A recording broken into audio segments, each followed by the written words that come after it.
attentif. Amen. Et il bénit. Alléluia. Amen. Le Seigneur va faire. Amen. Il n'a jamais arrêté depuis le commencement. Amen. Que Dieu vous bénisse abondamment dans le nom de Jésus.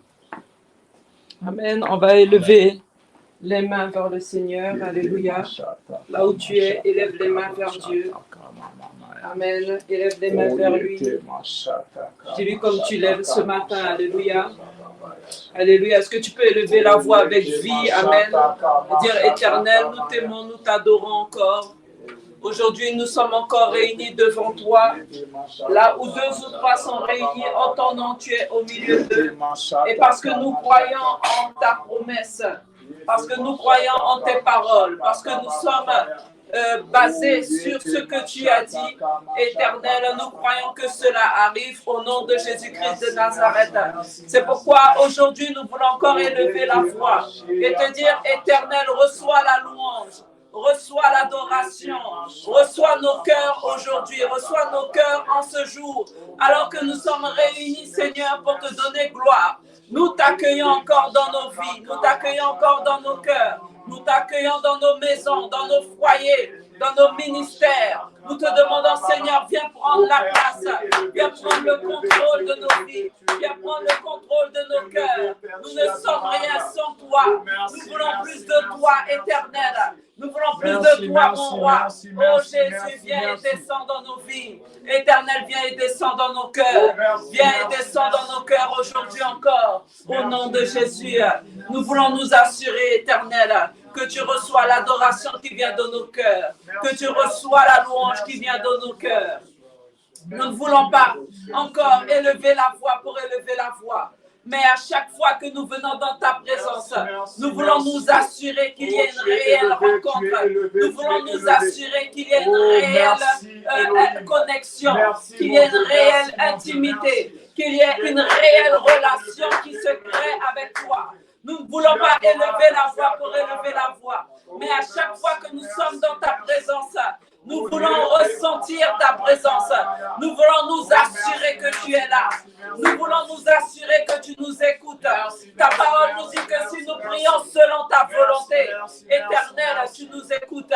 Et si, Seigneur, tu nous écoutes, tu nous répondras certainement en t'entendant. C'est pourquoi, Seigneur, ce matin, nous voulons te dire encore, reçois la louange, reçois la gloire, reçois l'élévation, reçois l'exaltation de nos cœurs.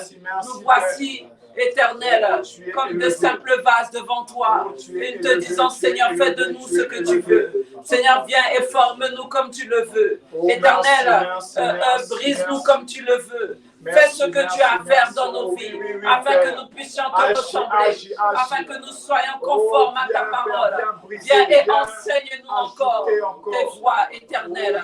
Nous avons besoin de toi. Oh, Ariata Rabba Chanderebus. Reba Sakata Baseketerebus. Oh, Riendereba Shakata Masandereba Sikete. Reba Sutaba Shenderebus Sikata. Merci encore, Père.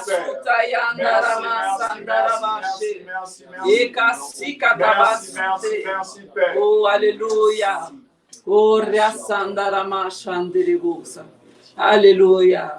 Là où tu es, tu peux juste élever les mains et dire, Seigneur, remplis-moi de ton amour. Remplis-moi de ton feu. Remplis-moi de ton esprit. Que je ne sois jamais fatigué. Éternel, donne-moi la force du buffle.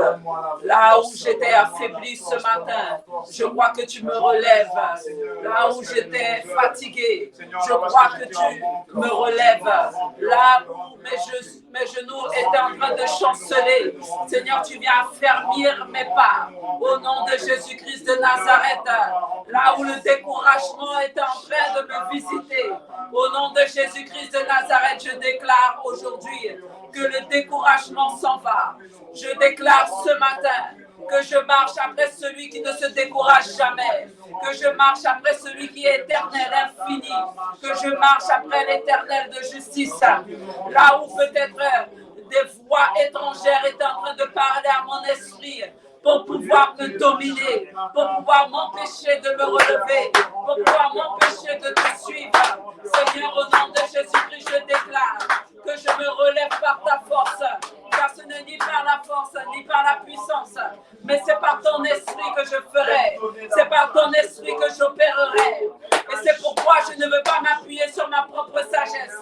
Je ne veux pas m'appuyer sur ma propre intelligence, mais je m'appuierai encore sur l'Éternel. Seigneur, tu es celui qui ne vient pas casser le roseau qui est déjà penché. Mais Seigneur, tu le relèves. Seigneur, tu le redresses. Seigneur, tu vas placer un tuteur là où quelqu'un était courbé. Tu vas placer un tuteur là où quelqu'un était en train de chanceler et tu le ramènes vers toi au nom de Jésus.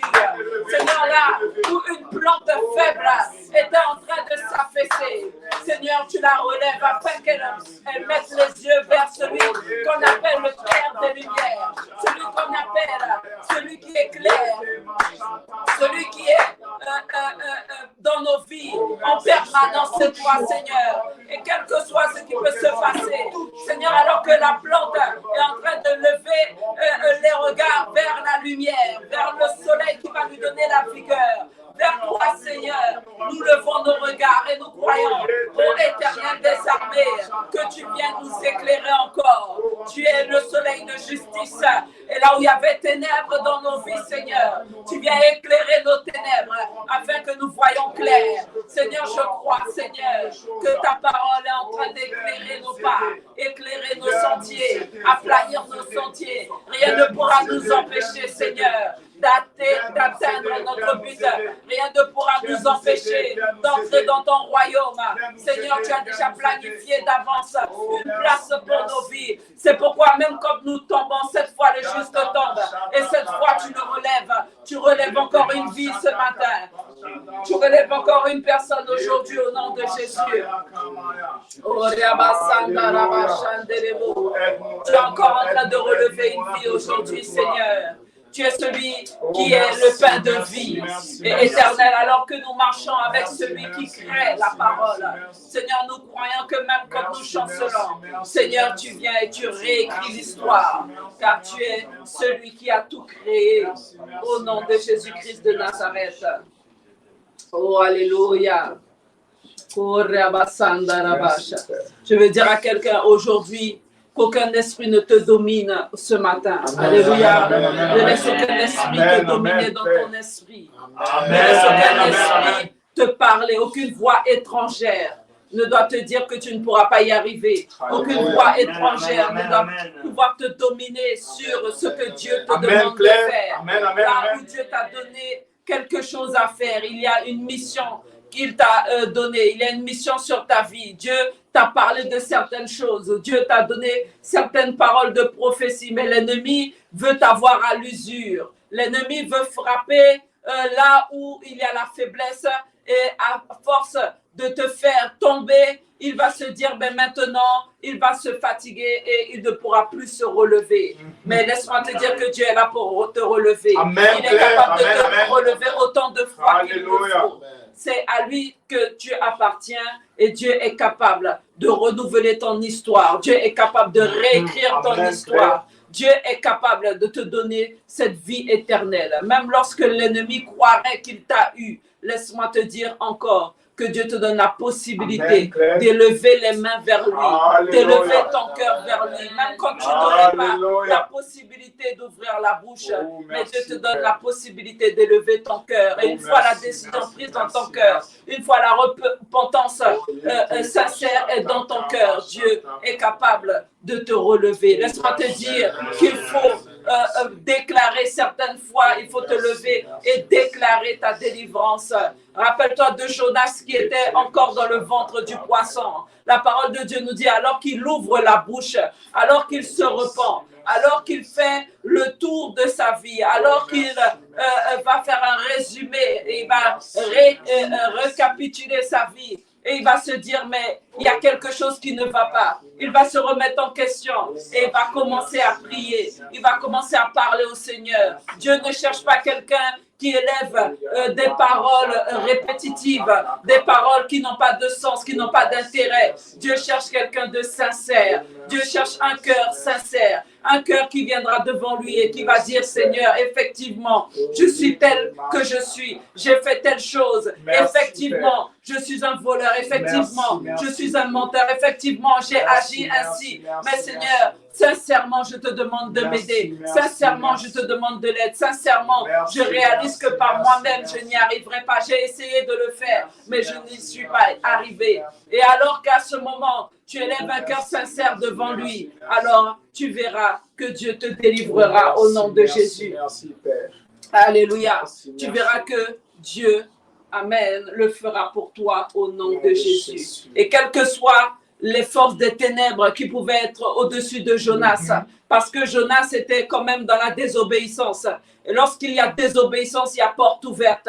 Il était déjà dans le monde des morts. Et la parole de Dieu nous dit, alors qu'il a élevé la voix, Dieu a dégagé les ténèbres. Amen, et c'est amen, pourquoi amen, je amen. viens ce matin dégager toute ténèbre au-dessus de la maison de quelqu'un, au nom de Jésus-Christ de Nazareth.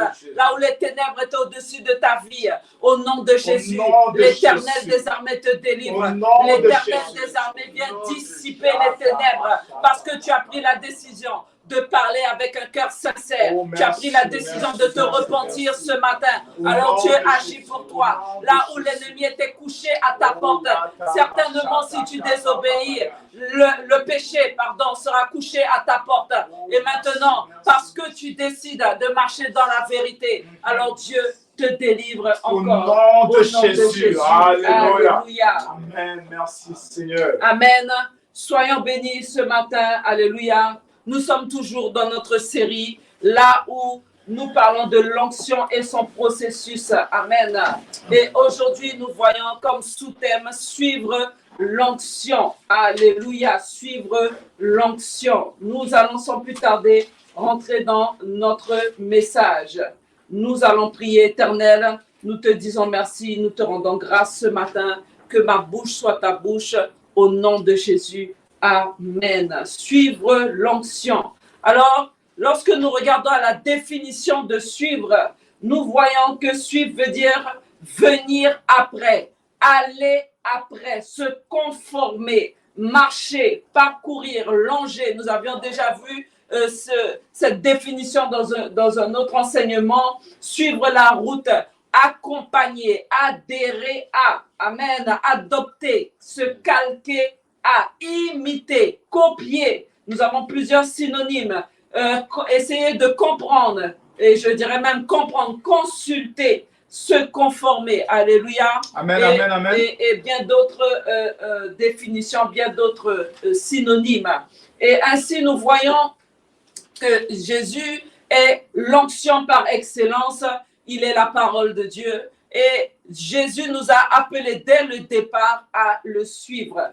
L'exemple même qu'il nous a donné en venant sur terre est de nous montrer le chemin. En partant, il nous dit très clairement, allez et faites de toutes les nations des disciples. Alléluia. Allez et faites de toutes les nations des disciples. Il ne dit pas faites-en des croyants, il ne dit pas faites-en des membres d'église, mais il dit faites-en des disciples. Et nous le voyons dans Matthieu 4 à partir du verset 18. Matthieu 4 à partir du verset 18 à 19. Et Jésus, marchant le long de la mer de Galilée, vit deux frères, Simon, appelé Pierre, et André, son frère, qui jetaient un filet dans la mer, car ils étaient pêcheurs. Il leur dit, suivez-moi, et je vous ferai pêcheurs d'hommes. Suivez-moi. Voici les paroles que Jésus a prononcées lorsqu'il était sur terre. Lorsqu'il a appelé les disciples, lorsqu'il a appelé les apôtres, il a commencé par leur dire « Suivez-moi ». Il a commencé par leur dire « Marchez après moi, imitez-moi, faites cette route avec moi. Calquez-vous à moi » si nous devons reprendre les définitions que nous avons vues tout à l'heure. Conformez-vous à moi, accompagnez-moi, adhérez à ce que je fais. Et lorsque nous regardons bien ce verbe, nous voyons que quelqu'un qui décide de suivre quelqu'un d'autre prend la décision de se calquer à cette personne. Amen, amen, Prends la amen. décision de déposer certaines choses pour pouvoir rentrer dans la vie de cette personne. Lorsque nous suivons quelqu'un d'autre, les réalités de cette personne deviennent nos réalités. Les réalités que vive cette personne, nous allons nous-mêmes les vivre parce que nous avons pris la décision de suivre. Nous avons pris la décision d'être avec. Nous avons pris la décision de partager la vie de cette personne. Et lorsqu'on regarde à ce que Jésus disait, il est en train de dire, quel que soit ce que vous êtes en train de faire, déposez vos filets. Vous êtes pécheurs, effectivement, mais moi, je ferai de vous des pécheurs. Vous serez toujours pécheurs, mais cette fois-ci, vous serez pécheurs d'hommes. Alléluia. Alléluia. Et on voit aussi dans Matthieu 16 à partir du verset 24, Matthieu 16 à partir du verset 24, Matthieu 16 à partir du verset 24, rapidement. Matthieu 16 à partir du verset 24, nous pouvons lire.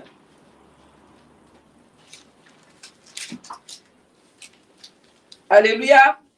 Alors Jésus dit à ses disciples, si quelqu'un veut venir après moi, écoutez bien le conditionnel qu'il va employer. Il dit, si quelqu'un veut venir après moi. Jésus est en train de parler au conditionnel parce qu'il ne force personne. Amen, Il amen, veut que clair. tu prennes la décision par toi-même. Suivre Jésus n'est pas quelque chose de forcé. Suivre Jésus n'est pas quelque chose d'imposé. C'est à toi de prendre la décision de le suivre. C'est à toi de marcher après lui. Il dit que si quelqu'un veut le suivre, qu'est-ce qu'il doit faire?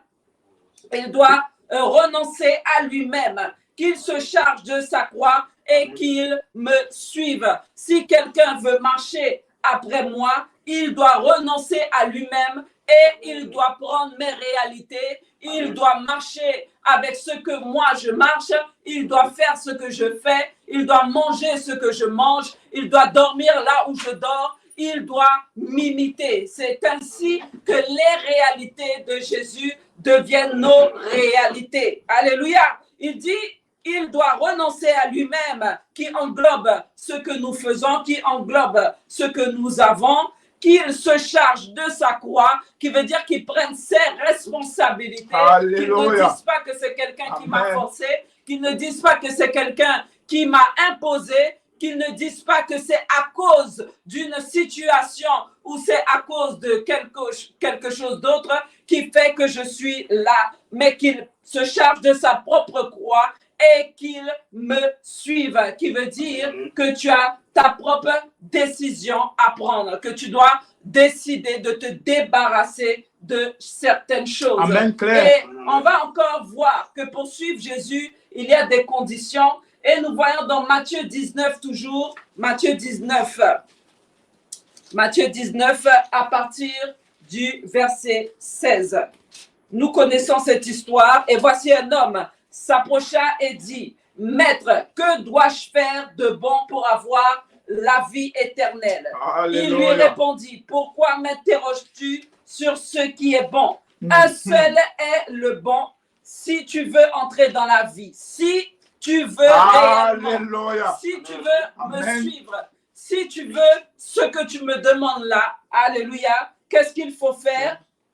Il explique, observe les commandements. Amen. Amen. Amen. Amen. Si tu veux rentrer dans la vraie vie, si tu veux rentrer dans la vie, il faut observer mes commandements. Mais on voit quelque chose de très intéressant ici. Lorsque cet homme va voir Jésus, il faut que nous gardions à l'esprit que lorsque Jésus nous appelle, c'est parce qu'il sait qu'il y a plus, et nous sommes, ce serait bien pour nous de le suivre. Pourquoi? Parce qu'il y a quelque chose qui doit arranger, parce qu'il y a quelque chose qui ne va pas dans nos vies.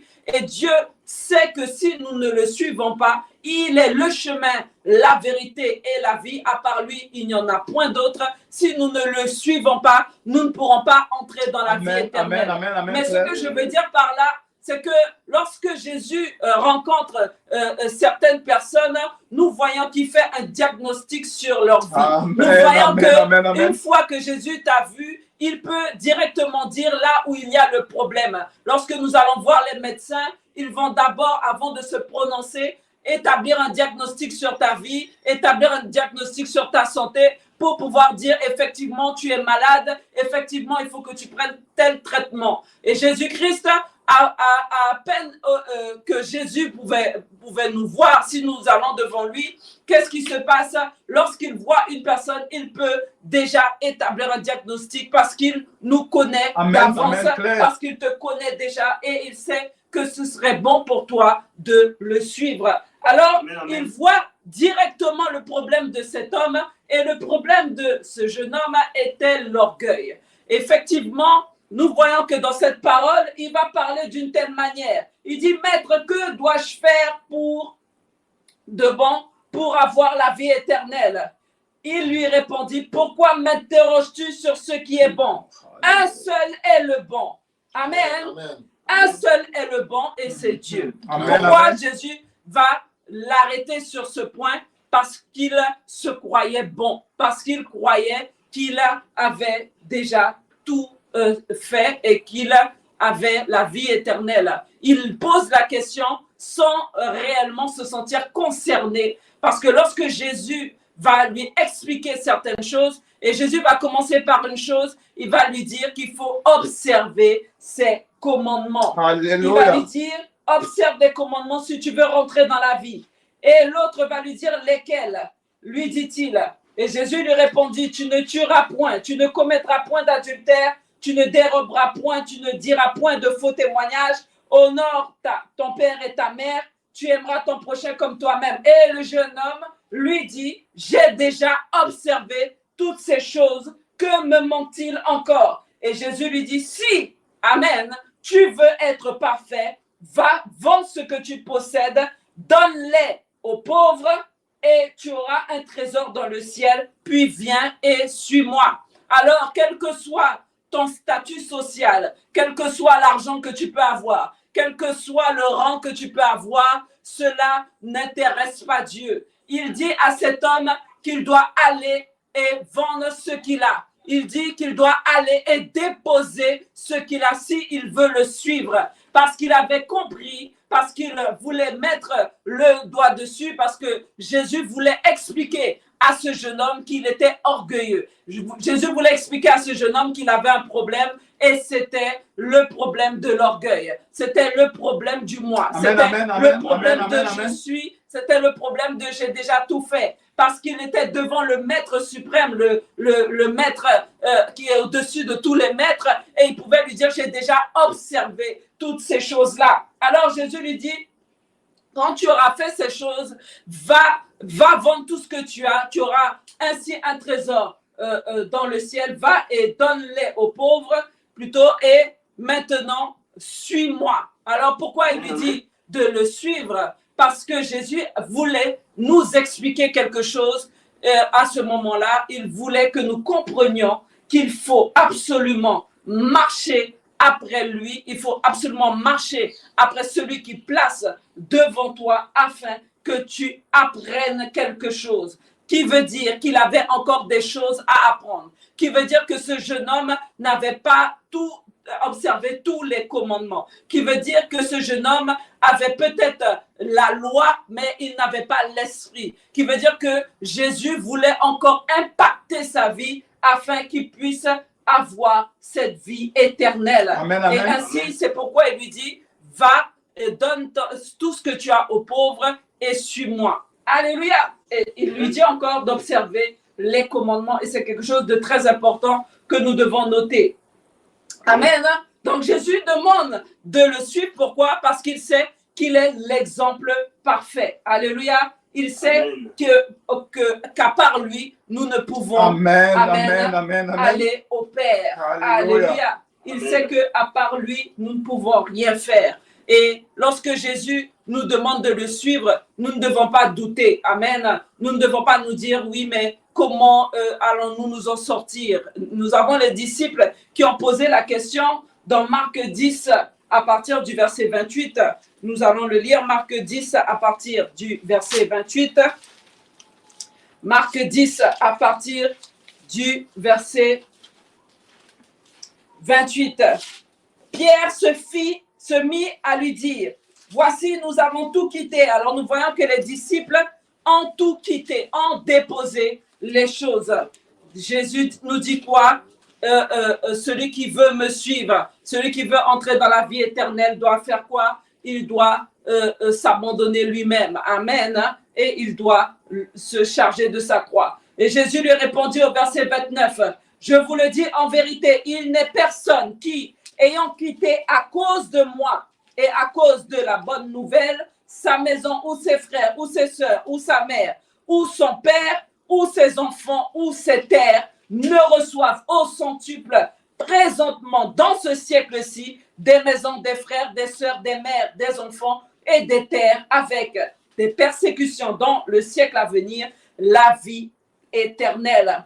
Amen, amen. Alléluia. Donc Jésus est en train de garantir le fait que nous le suivions. Nous ne sommes pas perdants. Nous ne pouvons pas être perdants. Amen. Nous sommes, de toutes les manières, nous sommes, cela nous est bénéfique dans ce siècle-ci et dans le siècle à venir, dans la vie éternelle.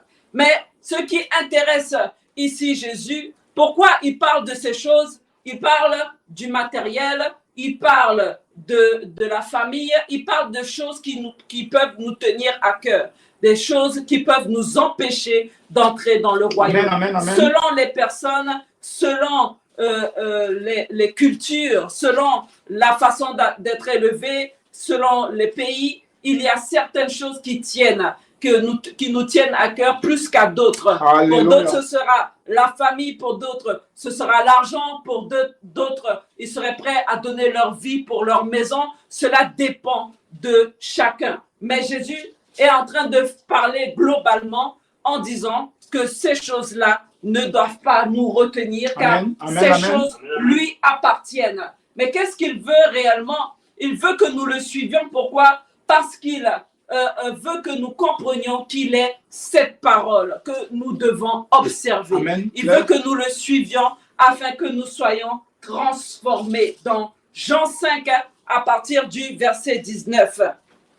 Jean 5, à partir du verset 19, Jésus reprit donc la parole et leur dit, en vérité, le Fils ne peut rien faire de lui-même, il ne fait que ce qu'il voit faire au Père. Et tout ce que le Père fait, le Fils aussi le fait pareillement. Jésus nous montre l'exemple en disant que nous devons l'observer lui, qui observe lui-même son Père. Il est la parole de Dieu, il est le pain vivant, il est la lumière du monde. Et cette lumière, ce pain vivant, celui qui nous donne la vie, nous montre l'exemple en ce sens que lui-même a fait pareil. Lui-même il a suivi le Père, il a observé ce que le Père lui a montré. Il est lui-même un suiveur et il nous demande de la même manière d'être des personnes qui suivons. Amen. Donc il donne l'exemple en disant le Fils ne peut rien faire de lui-même. Il ne fait que ce qu'il voit faire au Père. Il fait ce qu'il a vu le Père faire. Et tout ce que le Père fait, le Fils aussi le fait pareillement. Donc, si nous voulons marcher après l'onction, nous devons apprendre à observer la personne qui est devant nous. Car pour pouvoir reproduire ce que le Père fait, il faut une observation, il faut les yeux ouverts, il faut regarder, il faut contempler afin de comprendre ce qui se passe. Nous avons vu dans les synonymes tout à l'heure qu'il fallait comprendre, qu'il fallait se calquer à, qu'il fallait imiter, qu'il fallait devenir conforme. Amen, à ce que nous suivons. Et ici, il est dit, il fait ce qu'il voit le Père faire. Il le fait pareillement. Et on voit quelque chose ici qui est très important. Il dit au verset 20, car le Père aime le Fils et lui montre tout ce qu'il fait. Le Père aime le Fils. Et souvent, lorsque Dieu nous permet de pouvoir recevoir un leadership nous permet de pouvoir recevoir des enseignements, c'est parce qu'il nous aime. Lorsque Dieu te donne une personne qui va être là pour t'enseigner, pour t'apprendre à être guidé dans le leadership, dans le disciple-là, c'est parce que Dieu t'aime. Ce n'est pas une corvée, ce n'est pas parce que c'est quelque chose de fatigant, d'imposant, mais c'est parce que Dieu t'aime. C'est parce que Dieu te considère comme fils, alors il décide de te montrer certaines choses. Car le Père aime le Fils et lui montre tout ce qu'il fait. Et il lui montrera des œuvres plus grandes que celles-ci, afin que vous soyez dans l'étonnement. Alléluia. Alors, il dit encore quelque chose au verset 21. Il dit, au verset 21, il dit, car comme le Père ressuscite les morts et donne la vie, ainsi le Fils donne la vie à qui il le veut. Alors, ici, on voit plusieurs étapes. On voit que le Fils doit observer le Père, le Fils doit contempler, le Fils doit chercher à comprendre, le Fils doit suivre, le Fils va maintenant reproduire, le Fils est réellement Fils car il est fidèle, amen. Et on voit qu'à force de suivre, à force de reproduire, Dieu lui donne la capacité maintenant de faire des pareils que le Père, de faire de plus grandes choses encore. C'est ainsi qu'il dit au verset 21, car comme le Père ressuscite les morts et donne la vie, ainsi le Fils donne la vie à qui il le veut. Amen, Qui veut dire amen, que le Fils devient conforme maintenant au Père. Alléluia. Amen. Alors, il faut l'observation de celui qui est devant nous, l'observation du oint de Dieu. Le problème n'est pas dans l'huile, le problème n'est pas dans l'onction, le problème n'est pas dans le fait qu'il manque d'onction. L'onction est déjà présente, est déjà prédestinée d'avance. Mais Dieu s'intéresse à savoir comment tu vas l'utiliser. Dieu ne veut pas que tu reçoives quelque chose que tu ne pourras pas porter. Dieu veut que tu sois transformé, Dieu veut que tu sois entraîné, Dieu veut que tu sois enseigné avant qu'il te la donne. Nous voyons que Jésus marche avec les disciples pendant 3 ans avant de pouvoir leur envoyer le Saint-Esprit et qu'ils maintenant rentrent dans leur ministère. Il pouvait leur donner l'onction dès le départ, car l'onction lui appartient. Mais il a pris le temps avec eux de pouvoir leur enseigner certaines choses afin qu'ils puissent opérer comme il le faut. Et je veux dire à quelqu'un que Dieu ne donne pas son onction de n'importe quelle manière, qui veut dire que nous parlons de l'onction du ministère, Dieu va te travailler, Dieu va t'enseigner. Je ne parle pas du salut, mais je parle de l'onction du ministère. Dieu va d'abord te travailler, Dieu va t'observer, Dieu va regarder ce que tu es capable de faire avant de pouvoir te faire confiance. Car en te donnant l'onction, cette onction, l'onction du ministère, Dieu va vouloir te faire confiance avec ce qu'il va te donner. Amen. Il te fera confiance en t'observant et en regardant si tu es fidèle. Alors, dans Romains 8, à partir du verset 29, il est dit, en effet, ce que Dieu a connu d'avance, il les a aussi destinés d'avance à devenir conformes.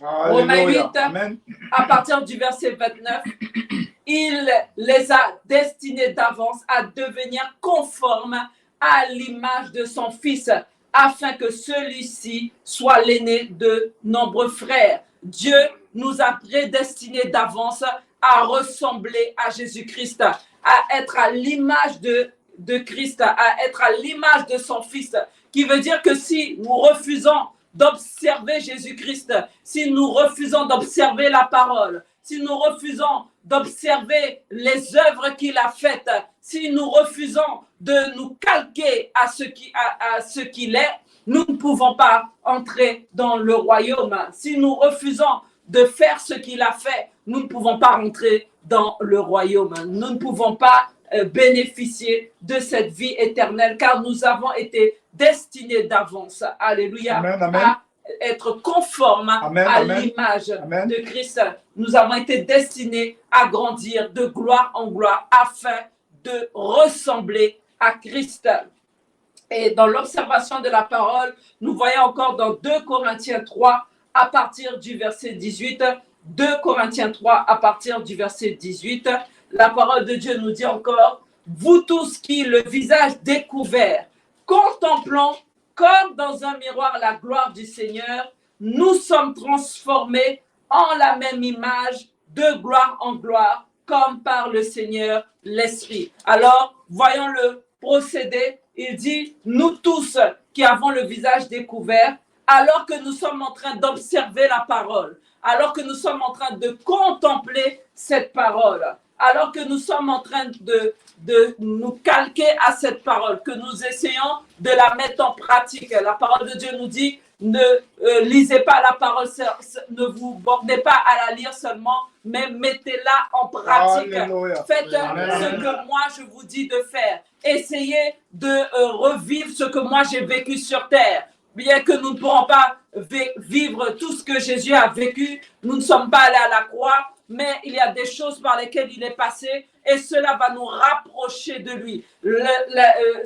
L'amour que nous avons pour Dieu va nous amener à passer par des souffrances, va nous amener à passer par des difficultés, Amen, amen, va amen. nous amener à passer aussi par la joie, par certaines choses et cela nous permettra de nous rapprocher de lui. Donc il dit, alors que nous sommes en train de contempler sa parole, alors que nous sommes en train de devenir conformes à l'image de son Fils, nous sommes transformés en cette même image de gloire en gloire comme le Seigneur l'Esprit. Amen. Qui veut dire que Dieu veut que tu médites sa parole, que tu médites ses œuvres, que tu lui poses des questions, que tu lui demandes, mais Seigneur, mais tu as vécu telle chose, pourquoi Seigneur, j'ai lu dans ta parole que telle chose est arrivée, mais comment cela se fait-il? Il veut voir que tu t'intéresses à lui. Pour pouvoir recevoir l'onction, il faut t'intéresser à celui qui la porte.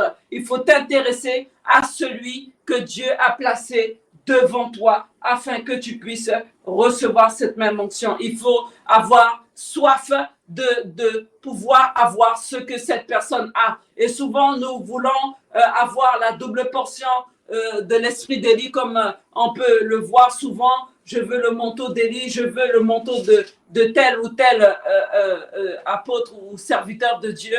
Mais Dieu, et comme je l'ai dit tout à l'heure, le manteau est disponible. Et parfois, nous faisons des prières que nous ne comprenons pas. Mais si nous voulons réellement avoir quelque chose, nous devons tout simplement marcher comme cette personne l'a fait. Nous devons observer, nous devons écouter les enseignements. Nous devons chercher à atteindre le même but et alors Dieu jugera bon de le faire dans nos vies. Amen, amen, amen. Alléluia. Rappelez-vous d'Élisée et d'Élie. Élisée devait suivre Élie jusqu'à ce qu'Élie soit enlevé. Et voyez bien ce que Élie va dire. Élie lui dit, si tu m'observes, si tu me vois partir, si tes yeux se posent sur moi, alors que Dieu vient me chercher. Il y a toujours l'observation. Il y a toujours le fait de regarder. Si tu me vois faire, si tu vois que je disparais devant toi, alors tu pourras recevoir cette onction. Amen. Alléluia. Tu pourras recevoir cela. Et c'est quelque chose qui est très important parce que de nos jours, beaucoup ne veulent pas prendre le temps d'observer. Beaucoup ne veulent pas prendre le temps de passer par les mêmes choses que cette personne que Dieu aurait placée devant eux. Beaucoup veulent aller trop vite. Alléluia. Beaucoup veulent aller trop vite. Amen, amen, amen. Nous voyons, Paul va dire quelque chose. Nous pouvons le lire. Amen. Dans 2 Timothée 3, à partir du verset 10. 2 Timothée 3, à partir du verset 10. 2 Timothée 3, à partir du verset 10. Pour toi, tu as suivi de près mon enseignement, Tu as suivi de près ma conduite. Tu as suivi de près mes résolutions. Tu as suivi de près ma foi. Tu as suivi de près ma douceur. Tu as suivi de près mon amour. Tu as suivi de près ma constance. Tu as suivi de près aussi quoi? Mes persécutions. Tu as suivi de près mes souffrances. À quelle souffrance n'ai-je pas été exposé à Antioche, à Icône, à Lystre? Quelle persécution n'ai-je pas supportée? Et le Seigneur m'a délivré de toutes. Alors, il est en train d'expliquer, si tu veux réellement suivre Jésus, si tu veux réellement recevoir ce qu'il y a sur l'homme de Dieu, il ne faut pas prendre que les bonnes choses. Il ne faut pas suivre pour tout simplement ce qui t'intéresse. Ici, Paul est en train d'expliquer. Il dit, tu m'as suivi de près et je ne parle pas de loin. Il est en train d'expliquer, tu m'as suivi de près. Tu étais proche de moi. Tu étais mon intime. Tu étais dans mon environnement restreint. Je vais le dire comme ça. Tu mangeais avec moi. Tu vivais avec moi. Tu m'as suivi de près. Et tu as suivi de près quoi? La première chose, mon enseignement. Tu as observé mes enseignements. Tu as observé mes paroles. Nous ne pouvons pas nous dire disciples et avoir un leader ou avoir un pasteur, quel que soit celui que Dieu a placé devant nous, et ne pas suivre ses enseignements, ne pas écouter ses enseignements, ne pas essayer de comprendre les enseignements donnés. Il dit, tu as suivi de près encore quoi? Ma conduite, ma manière de me comporter, ma manière de faire, ma manière d'agir. Tu m'as observé. Et lorsqu'on parle encore de suivre, c'est l'observation. Lorsqu'on parle de suivre, c'est la reproduction aussi. Lorsqu'on parle de suivre, c'est l'imitation. Tu as suivi de près ma conduite. Tu as suivi de près mes résolutions. Tu as suivi de près mes décisions. Tu as suivi de près quoi encore? Ma foi. Donc, tu étais tout près et tu as vu. Tu as pris le temps d'observer. Tu as pris le temps de comprendre. Tu as pris le temps de marcher avec moi. Tu as suivi de près ma douceur. Tu as suivi de près mon amour, ma constance, qui veut dire que tu as vu que j'étais quelqu'un de constant, que je n'étais pas ballotté à tout vent, que j'étais persévérant, que j'ai persévéré dans l'enseignement de la parole. J'ai persévéré dans l'œuvre de Dieu. J'ai persévéré dans ce que Dieu m'a demandé de faire. Mais au verset 11, il dit quelque chose que beaucoup ne veulent pas entendre. Il dit, tu as suivi de près quoi? Mes persécutions. Et de nos jours, lorsqu'un pasteur est persécuté, lorsqu'un homme de Dieu est persécuté, les fidèles vont partir ou les fidèles vont dire c'est parce qu'il a péché. Souvenez-vous que dans la parole, Jésus dit que nous devons nous réjouir si nous sommes persécutés à cause de la bonne nouvelle. Alléluia. Et ainsi, il explique que Timothée a été fidèle. Même dans les persécutions, Timothée n'a pas bougé. Même dans les persécutions, il est resté auprès de Paul.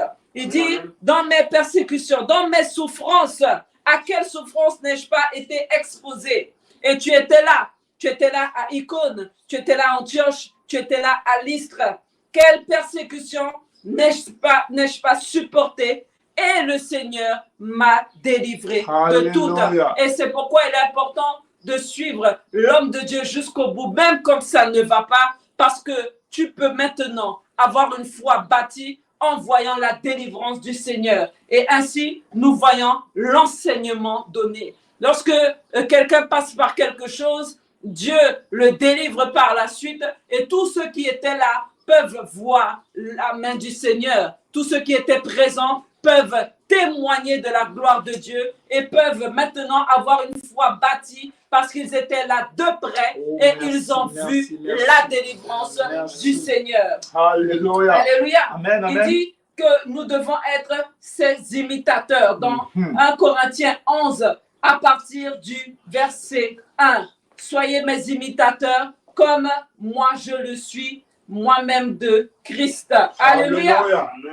Et Dieu veut que l'on comprenne que le fait de suivre l'onction, lorsque nous voulons l'onction, nous devons déjà apprendre à suivre. Nous devons déjà apprendre à observer. Nous devons déjà apprendre à nous conditionner lorsque nous allons la recevoir. Comment allons-nous faire? Amen, Comment amen. allons-nous opérer? Lorsque Élisée a reçu la double portion de l'esprit d'Élie, il savait comment il devait faire parce qu'il avait observé en amont. Amen, Il savait amen, qu'il amen, amen. devait frapper l'eau du Jourdain avec le manteau pour pouvoir l'assécher et passer. Il avait vu ce que Élie avait fait. Amen, Il ne marchait pas avec l'onction pour se détruire. Nous savons que lorsque nous recevons quelque chose que nous n'avons pas la compréhension de ces choses-là, nous n'avons pas le mode d'emploi, cela peut nous détruire. Alléluia. Amen, amen. Donc Jésus veut quoi? Jésus veut que nous le suivions. Pourquoi? Parce qu'il veut nous enseigner, parce qu'il veut nous apprendre certaines choses, parce qu'il veut nous donner aussi le fruit de l'esprit. Amen, Et parfois amen, Dieu amen. peut prendre du temps avec nous. Peut-être que Dieu peut prendre 10 ans avec une personne, mais c'est le temps qu'il faut pour que cette personne puisse avoir le fruit de l'esprit. Peut-être qu'il te manque la patience, peut-être qu'il te manque la joie, peut-être qu'il te manque la bonté, la fidélité, la bénignité, la maîtrise de soi. Dieu veut t'apprendre ces choses-là et il est capable de prendre le temps qu'il faudra. Mais toi, tu dois être fidèle et tu dois le suivre. Amen, amen, amen, Alléluia. amen. C'est par amour, comme je l'ai dit tout à l'heure, que Dieu montre les choses à son Fils. Et Dieu veut aussi que tu le suives afin que tu puisses reproduire. 1 Corinthiens 4 à partir du verset 15. 1 Corinthiens 4 à partir du verset 15. Car quand vous auriez 10 000 mètres en Christ, vous n'avez cependant, amen, qu'un seul Père. Alléluia. Puisque c'est moi qui vous ai engendré en Jésus-Christ par l'évangile, je vous en conjure, soyez mes imitateurs. Pour cela, je vous ai envoyé et nous allons voir quelque chose de très important. Alors ici, Paul est en train d'expliquer, vous pouvez, combien vous pourriez avoir plusieurs maîtres, mais vous ne pouvez pas avoir plusieurs pères. Vous ne pouvez pas avoir plusieurs pères spirituels. Et maintenant, il va définir celui qui le suit réellement, celui qui l'a observé, celui qui a été fidèle. Il va parler de Timothée en disant, je vous en conjure, donc soyez mes imitateurs. Verset 17, pour cela, je vous ai envoyé Timothée, qui est mon enfant bien-aimé. Et nous savons tous que Timothée n'est pas l'enfant biologique de Paul, mais il est son enfant spirituel. Amen, amen, Et il dit, amen. qui est mon enfant bien-aimé et fidèle dans le Seigneur. Il est Alléluia. mon enfant bien-aimé et il m'a été aussi fidèle dans le Seigneur. Il vous rappellera quelles sont mes voies en Christ. Il va vous rappeler ce que moi j'ai fait. Il va vous rappeler ce que moi je lui ai enseigné. Il va vous montrer ce que vous devez faire parce qu'il m'a observé tout d'abord, parce qu'il a compris ce que je faisais. Il a compris, il avait la même vision des choses. Il voyait ce que moi je voulais atteindre comme but. Il a pris la décision d'aller jusqu'au bout avec moi. Donc, je lui fais confiance. Alléluia. Et lui, maintenant, va vous montrer. Amen. Parce que pour pouvoir recevoir l'onction, il faut être fidèle. Alléluia. Pour recevoir l'onction pour ton ministère, pour l'œuvre que Dieu t'a appelé à faire, il faut être fidèle. Alléluia. Amen. Donc il dit, il vous rappellera quelles sont mes voies en Christ. Quelle est la manière dont j'enseigne partout dans toutes les églises. Qui veut dire que Timothée a été avec lui. Timothée a vu comment il enseignait. Timothée a assimilé les enseignements de Paul. Timothée a su retranscrire ce qu'il voyait Paul faire. Alléluia. Amen.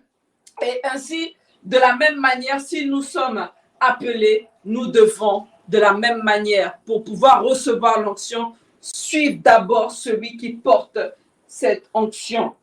Amen, amen, Alléluia. amen, amen, Nous devons apprendre la soumission Amen à cette personne. Et je crois que Dieu le fait parce qu'il veut que nous prenions le temps de comprendre. Sinon, Dieu ferait que nous venions déjà tout équipés sur terre. Alors, il va placer quelqu'un devant nous afin que nous puissions nous soumettre. Souvenez-vous, lorsque Jésus-Christ vint sur terre, la parole de Dieu nous dit qu'il alla voir Jean-Baptiste. Alors qu'il est le Fils de Dieu, il a pris la décision de nous montrer l'exemple et de se soumettre à celui qui était là, qui criait dans le désert pour pouvoir ouvrir la voie au Seigneur. Amen, Alors amen. que Jean-Baptiste était habillé en peau de chameau et qu'il mangeait des sauterelles, Jésus prend la décision de se faire baptiser par lui devant des centaines et des milliers de personnes afin que tous sachent qu'il y a un sens, il y a Alléluia. des autorités, il y a un chemin à prendre. Et si nous ne faisons pas ce que Dieu demande, comme Dieu nous le demande, nous allons rater, amen, ce que nous sommes appelés à faire. Et je veux vraiment mettre le point sur ces choses-là. Il y a un sens à toute chose. Et Dieu va placer une autorité devant toi que tu dois respecter. Tu dois le savoir. Tu dois être sincère dans ton cœur avec Dieu et ne pas voir cette personne comme ton ennemi. Celui que Dieu a placé devant toi, tu dois le respecter. Tu dois l'aimer. Tu dois l'honorer. Quel que soit comme ça peut se passer ou quel que soit peut-être comme celle-là ou celui-ci pourrait penser de toi. Mais c'est à toi de savoir dans ton cœur comment tu l'aimes, comment tu le respectes. Alléluia. Qui est réellement cette personne devant toi. Et souvenez-vous que Jean-Baptiste, à un moment, va dire, mais ce n'est pas à moi de faire ces choses. Et Jésus va lui répondre, laisse faire. Il faut que nous montrions l'exemple. Je veux qu'il sache qu'il faut qu'il y ait quelqu'un qui suive. Je veux qu'il sache que je ne viens pas par moi-même, mais je viens par la volonté de mon Père. Je ne fais pas les choses par moi-même, mais c'est quelqu'un qui me montre ce que je dois faire. Je suis venu sur terre, mais tu es celui qui crie dans le désert, qui ouvre la voie et par qui je dois passer pour pouvoir rentrer dans le ministère. Et une autre fois, nous allons parler de ça, mais nous devons savoir qu'il y a des portes spirituelles par lesquelles nous devons passer. Jésus-Christ est la porte des brebis. Jésus-Christ est la porte de l'église. Et nous devons passer par lui. Il dit, celui qui passe par la fenêtre est un voleur. Alléluia. Il y a des portes que Dieu place devant toi. Si tu ne passes pas par ces portes-là, tu ne peux pas rentrer pleinement dans ton ministère. Il faut identifier la porte que Dieu a placée pour toi et passer par elle. Alléluia. Amen. Et nous voyons encore que Dieu nous donne quoi? La capacité, amen, lorsque nous avons observé, lorsque nous avons maintenant assimilé, lorsque nous sommes fidèles, lorsque nous avons persévéré dans les bons, et je répète, comme dans les mauvais moments, maintenant Dieu peut te donner la capacité de reproduire. Alléluia. Amen, Il amen. peut te donner la capacité de porter l'onction. Parce que il ne sert à rien de porter l'onction alors que nous sommes vides. Lorsque je parle de vide, je veux dire lorsque nous n'avons pas de poids spirituel. Quelqu'un qui ne vit pas les choses, qui n'a rien vécu, peut te parler de choses qu'il ne connaît pas. C'est ainsi que Jésus pouvait parler aux pharisiens et dire, vous parlez de choses que vous ne connaissez pas. Vous dites des choses, mais vous n'avez pas l'expérience de la parole. Vous n'avez pas reçu, vous n'avez pas expérimenté ce que vous avez lu.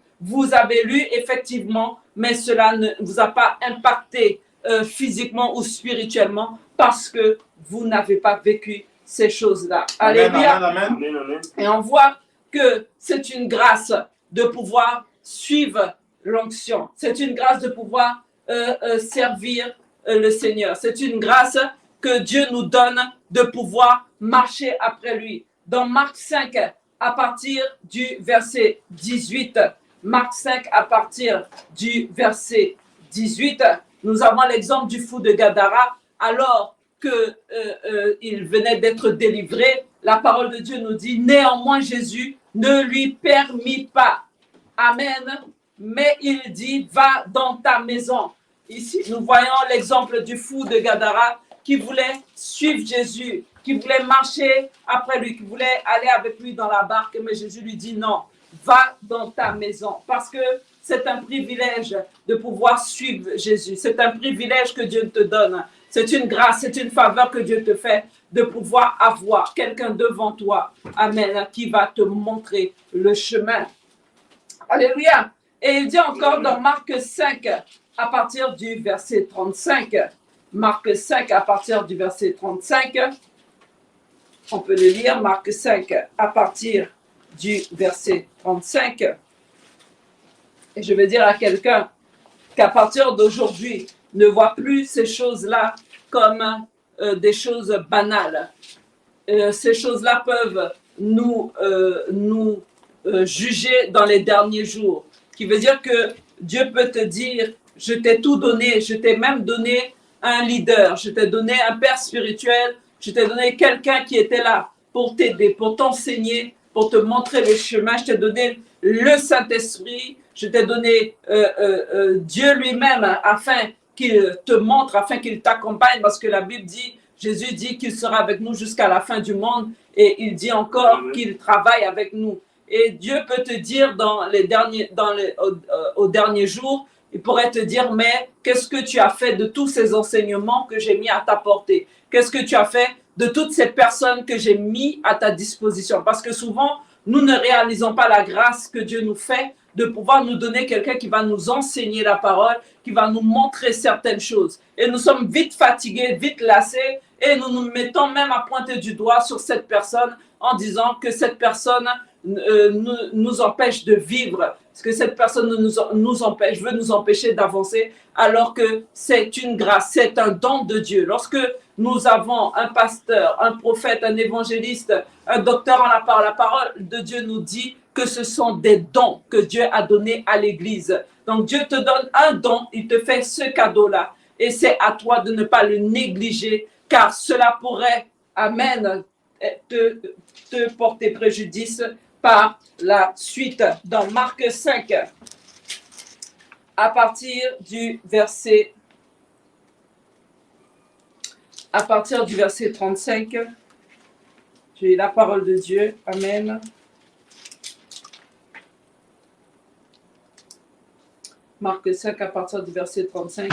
Et il ne permit à personne de le suivre, sauf à Pierre et à Jacques et à Jean, le frère de Jacques. Alors ici, on voit que même au niveau des disciples, Jésus prenait 3 d'entre eux pour pouvoir leur enseigner certaines choses. Ils avaient le privilège d'être près de lui. Ils avaient le privilège d'être proche de l'onction. À chaque fois que nous rentrons dans la présence d'un homme de Dieu qui est oint par le Seigneur, nous pouvons recevoir un attouchement de la part du Seigneur. Nous sommes dans une atmosphère là où Dieu opère. Alléluia. Amen. Amen. Amen, amen. Amen. Amen. Alléluia. Donc, qu'est-ce qui se passe ici? Au verset 37, il dit, il ne permit à personne de l'accompagner, si ce n'est à Pierre, à Jacques et à Jean, frères de Jacques. Et ils arrivèrent à la maison de chef de la synagogue où Jésus vit une foule bruyante et des gens qui pleuraient et poussaient des cris. Et nous voyons, lorsque Jésus aussi va dans le jardin de Gethsémane, alors qu'il part prier, la parole de Dieu qui prend encore ces 3 mêmes disciples pour pouvoir être dans la présence de Dieu. Il y a des personnes qui comprennent ce que Dieu fait. Il y a des personnes qui sont disposées. Il y a des personnes que Dieu choisit pour pouvoir être tout près d'un serviteur de Dieu. Amen, amen, amen, amen, Claire. Amen. Donc Dieu veut quoi? Dieu veut que tu t'intéresses tout d'abord au fonctionnement de cette onction qu'il doit te donner. Dieu veut que tu t'intéresses aussi à la personne qui porte cette onction. Tu peux dire à un homme de Dieu, je veux ce que tu as. Mais l'homme de Dieu va te dire, est-ce que tu es prêt aussi à prendre mes tribulations? Est-ce que tu es prêt aussi à prendre les persécutions que moi je vais subir ou que j'ai déjà subi.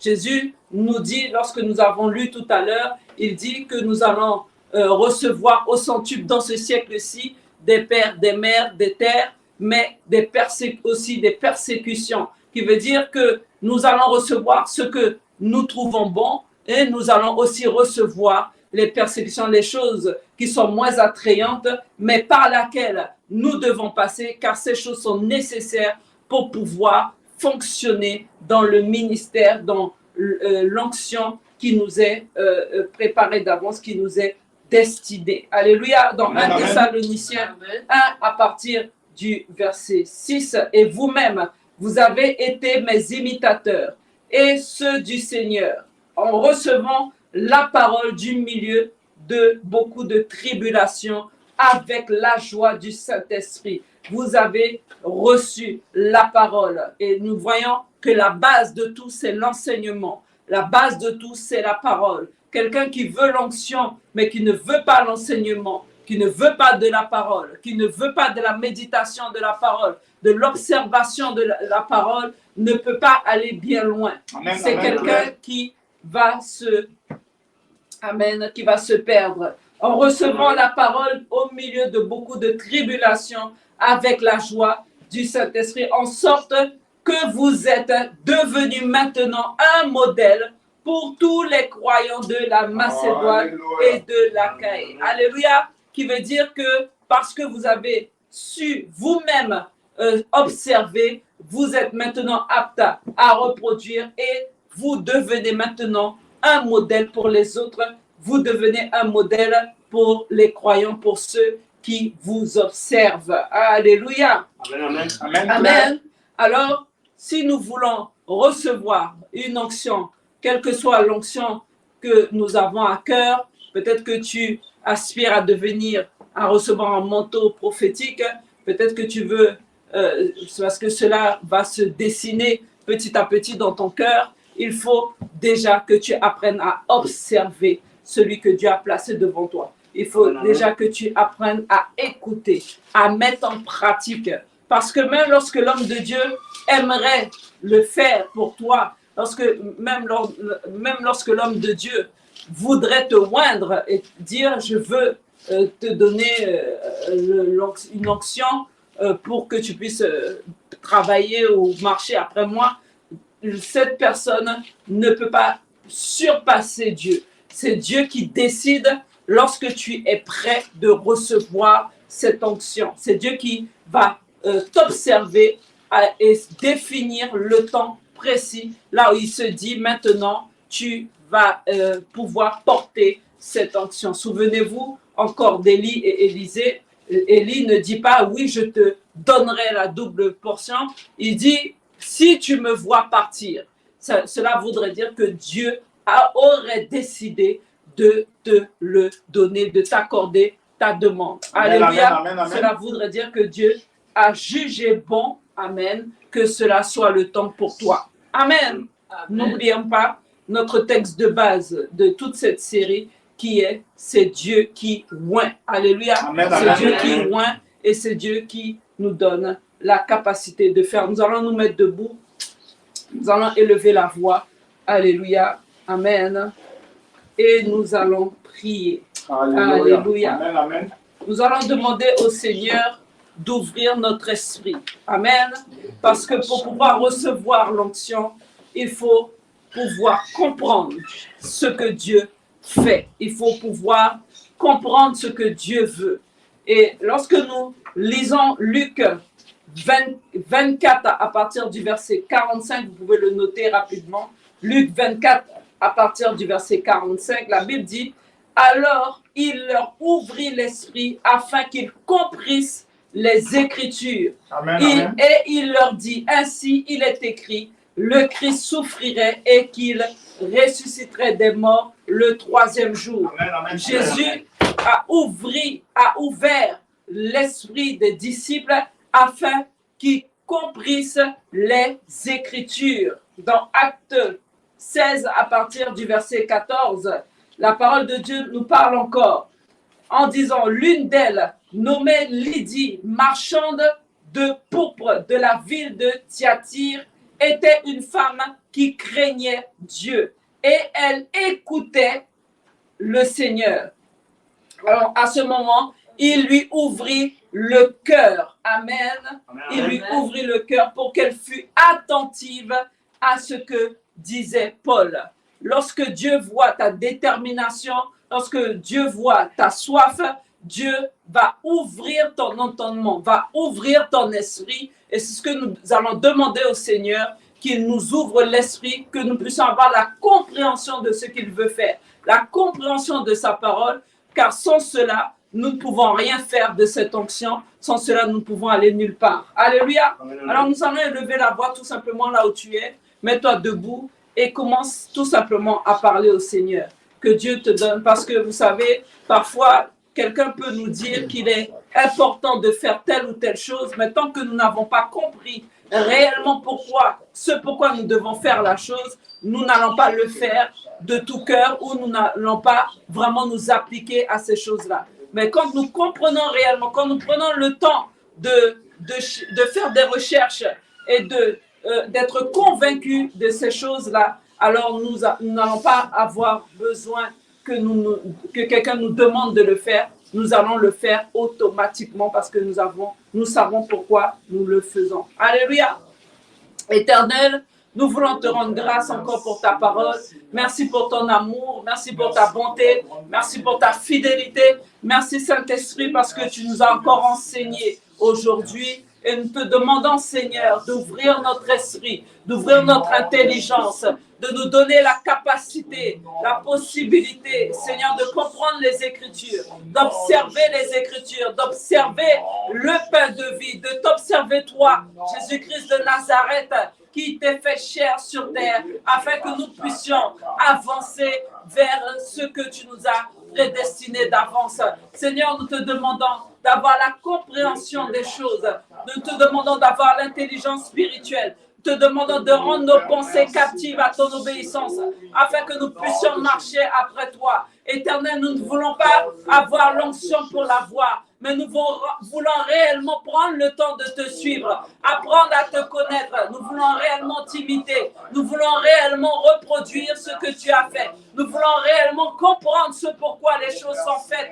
Nous ne voulons pas, Éternel, tout simplement faire parce que nous voyons les autres faire, mais nous voulons prendre le temps de faire des recherches. Nous voulons prendre le temps d'observer, de te contempler, de te laisser déteindre sur nos vies afin que nous puissions te ressembler. Nous voulons réellement que ta gloire nous illumine. Nous voulons réellement être transformés en ton image. Nous voulons réellement, Éternel, grandir de gloire en gloire. Nous voulons passer par ce procédé, par ce processus que tu mets en place.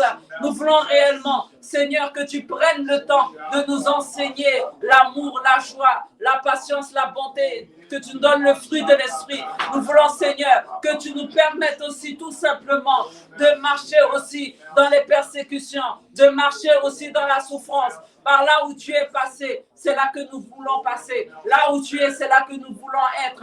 Et c'est pourquoi, Seigneur, nous savons qu'une fois que nous aurons assimilé ces choses, nous savons qu'une fois que nous serons conformes à ces choses, conformes à ce que tu demandes, nous savons, Seigneur, que lorsque ce que nous voulons sera sur nos vies, lorsque tu nous donneras cette onction, Seigneur, nous savons que nous ne nous perdrons pas et que nous pourrons opérer comme toi tu le veux, car tu nous as d'abord montré, tu nous as donné le procédé, tu nous as donné le mode d'emploi et nous n'allons pas nous perdre. Seigneur, nous ne voulons pas nous perdre. Nous voulons tout d'abord être dans tes enseignements. Nous voulons tout d'abord être dans l'observation de tes paroles.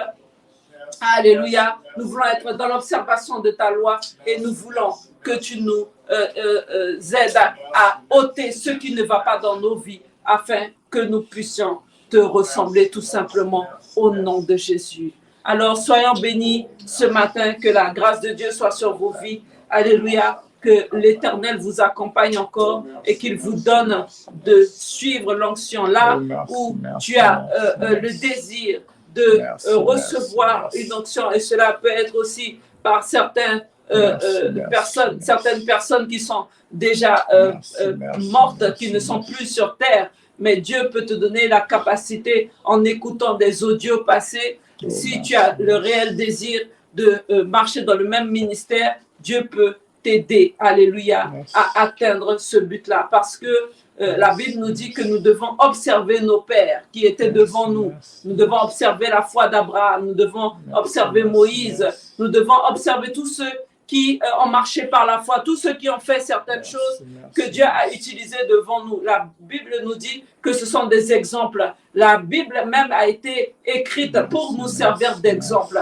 Alors, nous devons marcher après ces choses-là. Si tu le désires sincèrement et réellement, il faut que tu persévères et Dieu le fera pour toi au nom de Jésus. Amen. Alléluia.